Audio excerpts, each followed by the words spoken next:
Good morning children. आज हम सर्वनाम के बारे में पढ़ेंगे। इससे पहले हमने संज्ञा के बारे में पढ़ा था। संज्ञा यानी नाम शब्द। अब संज्ञा के बाद में व्याकरण में हमारा दूसरा विषय है सर्वनाम। सर्वनाम के बारे में हमने कक्षा 3 में भी पढ़ा है। सर्वनाम यानी ऐसे शब्द जिन्हें हम संज्ञा के जगह क्रम में लेते हैं। तो आज हम उसी के बारे में और विस्तार से पढ़ेंगे। सबसे पहले सर्वनाम की परिभाषा। संज्ञा की जगह प्रयोग होने वाले शब्द सर्वनाम कहलाते हैं। जैसे मैं, यह, वह, मेरा, उसका। ऐसे शब्द जिनको हमेशा हम संज्ञा शब्दों की, संज्ञा यानी नाम शब्दों की जगह क्रम में लेते हैं, उन्हीं शब्दों को हम सर्वनाम कहते हैं। जैसे उदाहरण है मैं, यह, वह, मेरा, उसका। अब हम और विस्तार से पढ़ेंगे सर्वनाम के भेद कि सर्वनाम के कितने भेद हैं। तो सबसे पहले सर्वनाम के 6 भेद हैं।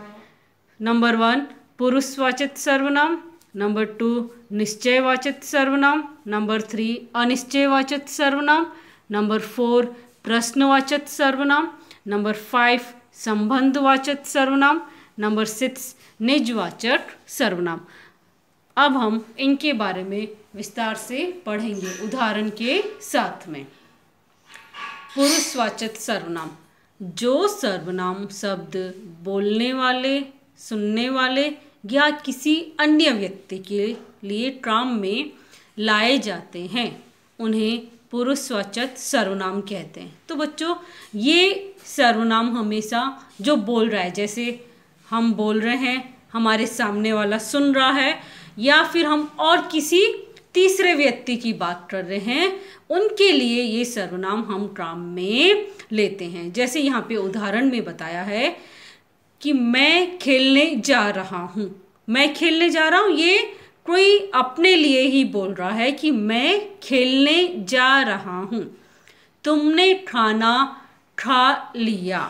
तुमने यानी हमने किसी और से पूछा कि तुमने खाना खा लिया। वे सभी पाठशाला जा रहे हैं। तो ये हम किसी और के लिए बता रहे हैं कि वे सभी पाठशाला जा रहे हैं। तो पुरुषवाचक सर्वनाम हमेशा बोलने वाला, सुनने वाला और किसी तीसरे के लिए क्रम में आता है।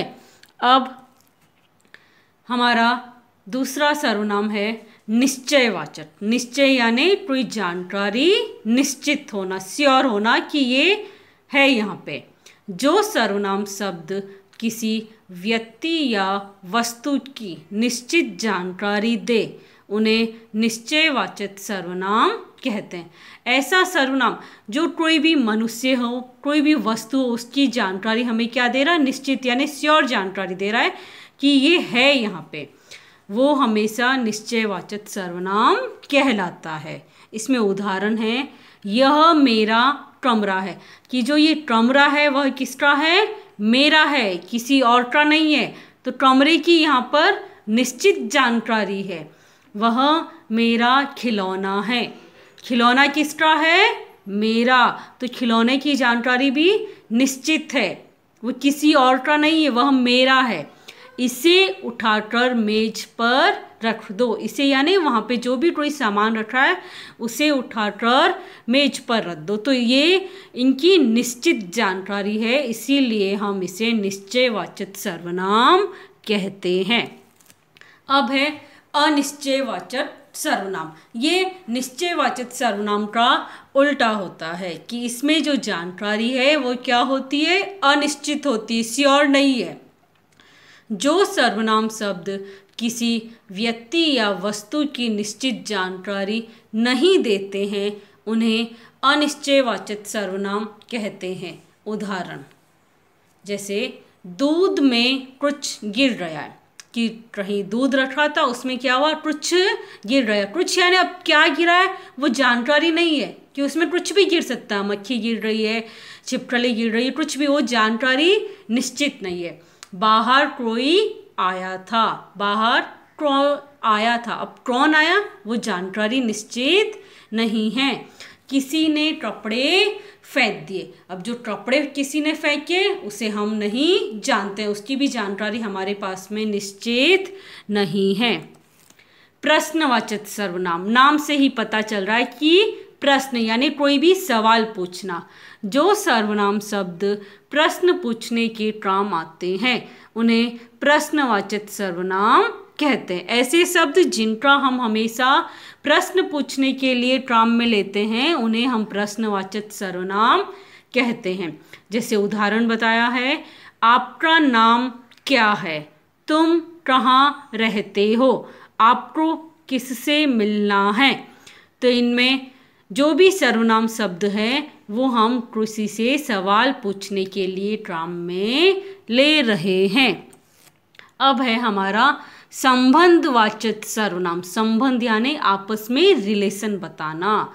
वे सर्वनाम शब्द जो वाक्य में आने वाले दूसरे सर्वनाम शब्दों से जुड़े रहते हैं उन्हें संबंधवाचक सर्वनाम कहते हैं। इसमें जो पहला सर्वनाम होता है वो दूसरे सर्वनाम से आपस में जुड़ा हुआ रहता है। एक सर्वनाम शब्द से ये वाक्य नहीं बनते हैं। दोनों सर्वनाम शब्दों का आपस में संबंध होता है, इसीलिए हम इसे संबंधवाचक सर्वनाम कहते हैं। जैसे उदाहरण बताया है, जो डर गया वो मर गया, यानी जो डरेगा वही मरेगा। तो जो और वो दोनों आपस में संबंध है।